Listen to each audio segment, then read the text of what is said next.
नमस्कार दोस्तों, आज मैं आप सभी के समक्ष भाद्रपद शुक्ल पक्ष की तृतीया के अवसर पर हरतालिका तीज की कथा प्रस्तुत कर रही हूँ। सबसे पहले आप सभी को हरतालिका तीज के पावन पर्व की हार्दिक शुभकामनाएं। आइए अब शुरू करते हैं हरतालिका तीज व्रत की कथा।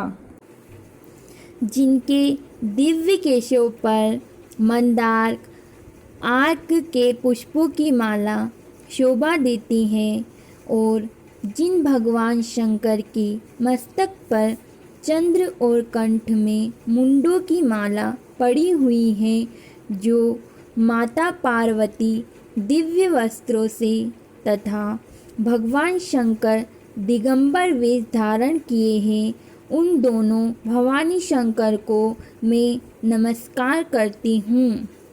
कैलाश पर्वत के सुंदर शिखर पर माता पार्वती जी ने श्री महादेव जी से पूछा, हे महेश्वर, मुझसे आप वह गुप्त से गुप्त वार्ता कहिए जो सबके लिए सब धर्मों से भी सरल तथा महान फल देने वाली हो।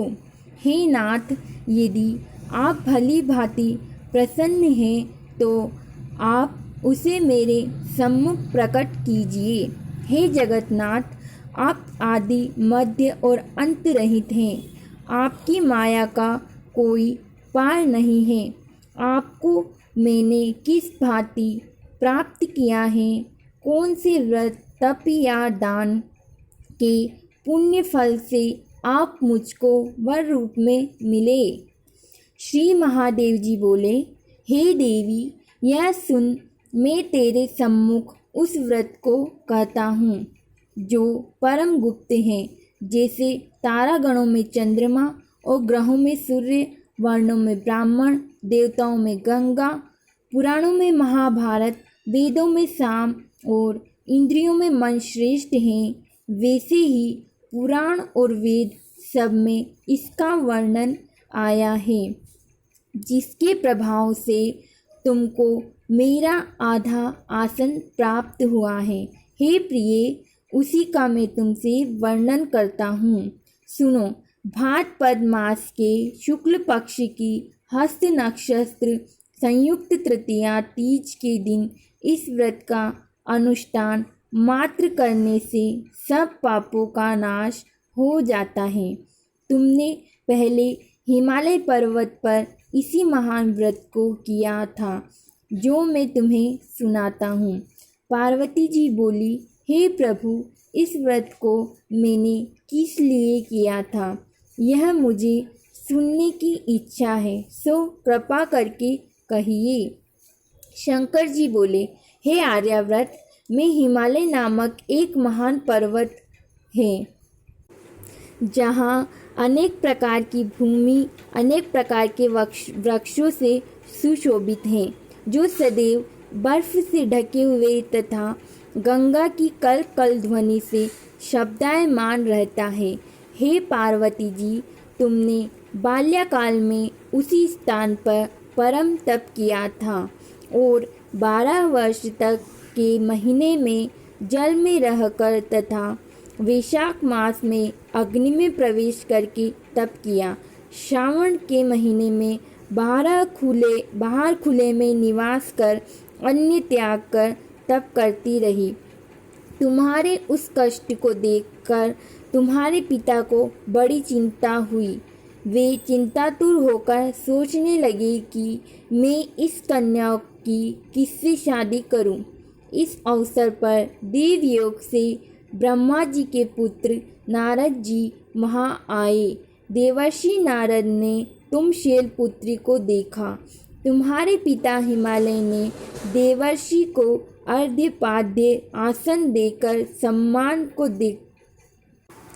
सहित बिठाया और कहा, हे मुनीश्वर, आपने यहाँ तक आने का कष्ट कैसे किया, कहिए क्या आज्ञा है।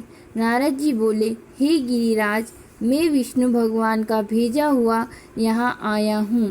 तुम मेरी बात सुनो। आप अपनी कन्या को उत्तम वर को दान करें।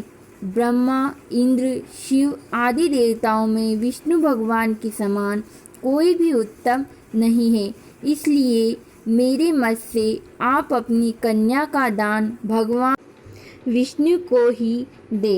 हिमालय बोले, यदि भगवान वासुदेव स्वयं ही कन्या को ग्रहण करना चाहते हैं और इस कार्य के लिए ही आपका आगमन हुआ है, तो वह मेरे लिए गौरव की बात है। मैं अवश्य उन्हें ही दूंगा। हिमालय का यह आश्वासन सुनते ही देवर्षि नारद जी आकाश में अंतर्ध्यान हो गए और शंख, चक्र, गदा, पद्म एवं पीताम्बरधारी भगवान विष्णु के पास पहुँचे। नारद जी ने हाथ जोड़कर भगवान विष्णु से कहा, प्रभु, आपका विवाह कार्य निश्चित हो गया है। इधर हिमालय ने पार्वती जी से प्रसन्नतापूर्वक कहा, हे पुत्री, मैंने तुमको गरुड़ ध्वज भगवान विष्णु को अर्पण कर दिया है। पिता के इन वाक्यों को सुनते ही पार्वती जी अपनी सहेली के घर गई और पृथ्वी पर गिरकर अत्यंत दुखित होकर विलाप करने लगी। उनके विलाप करते हुए देखकर सखी बोली, हे देवी, तुम किस कारण से दुख पाती हो, मुझे बताओ, मैं अवश्य तुम्हारी इच्छा पूर्ण करूँगी। पार्वती बोली, हे सखी, सुन, मेरी जो मन की अभिलाषा है सुनाती हूँ। मैं श्री महादेव जी को वरण करना चाहती हूँ। मेरी इस कार्य को पिताजी ने बिगाड़ना चाहा है, इसलिए मैं निसंदेह इस शरीर का त्याग करूँगी। पार्वती के इन वचनों को सुनकर सखी ने कहा, हे देवी, जिस वन को तुम्हारे पिताजी ने न देखा हो, तुम वहाँ चली जाओ। तब हे देवी पार्वती, तुम अपनी सखी का यह वचन सुन ऐसे ही वन को चली गई। पिता हिमालय ने तुमको घर पर न पाकर सोचा कि मेरी पुत्री को कोई देव, दानव अथवा किन्नर हरण करके ले गया है। मैंने नारद जी को वचन दिया था कि मैं पुत्री का गरुड़ ध्वज भगवान के साथ वरण करूँगा। हाय, अब यह कैसे पूरा होगा? ऐसा सोचकर वे बहुत चिंतातुर हो मूर्छित हो गए।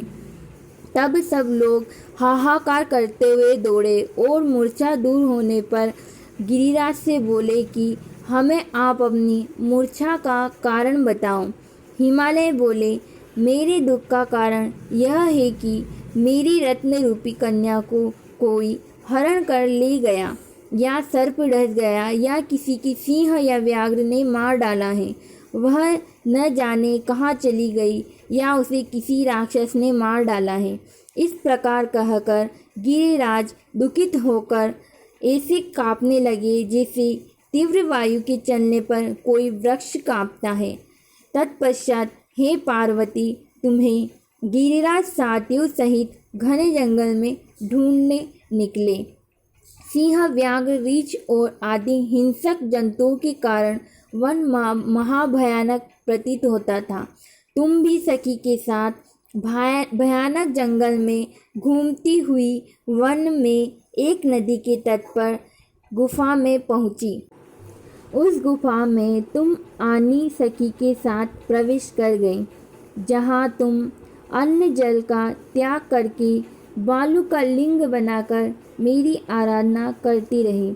उस समय पर भाद्रपद मास की हस्त नक्षत्र युक्त तृतीया के दिन तुमने मेरा विधि विधान से पूजन किया तथा रात्रि को गीत गायन करते हुए जागरण किया।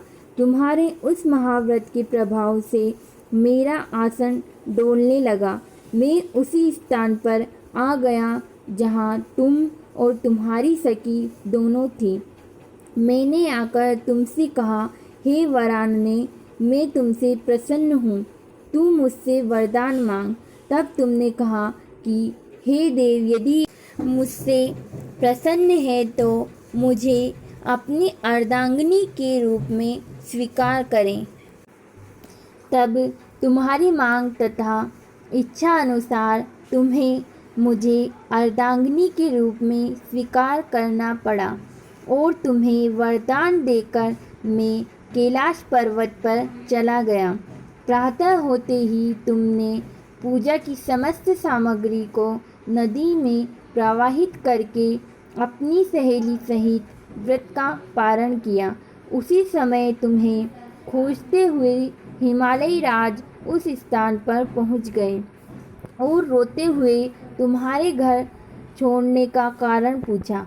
तब तुमने अपने पिता को बताया कि मैं तो शंकर भगवान को अपने पति रूप में वरण कर चुकी हूँ, परंतु आप मेरा विवाह विष्णु जी से करवाना चाहते थे, इसीलिए मुझे घर छोड़कर आना पड़ा।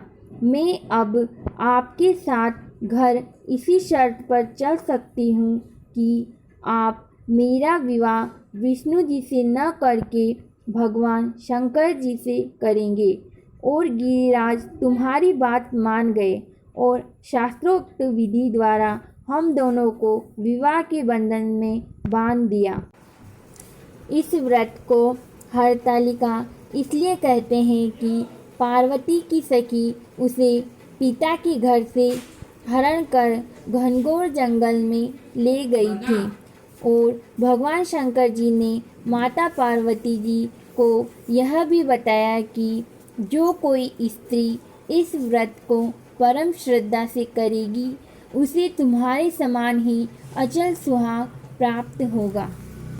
कथा अधूरी हो तो पूरी करना, पूरी हो तो मान करना। बोलो भवानी शंकर की जय। हर हर महादेव। दोस्तों, यदि आप गणेश चतुर्थी और ऋषि पंचमी की वीडियो देखना चाहते हैं तो अभी मेरे चैनल को सब्सक्राइब करें, बेल आइकन को प्रेस करें, घंटी का बटन दबाएं और सभी के साथ शेयर करें। थैंक यू, धन्यवाद, राम राम। नमस्कार दोस्तों, आज मैं आप सभी के समक्ष भाद्रपद शुक्ल पक्ष की तृतीया के अवसर पर हरतालिका तीज की कथा प्रस्तुत कर रही हूँ। सबसे पहले आप सभी को हरतालिका तीज के पावन पर्व की हार्दिक शुभकामनाएं। आइए अब शुरू करते हैं हरतालिका तीज व्रत की कथा।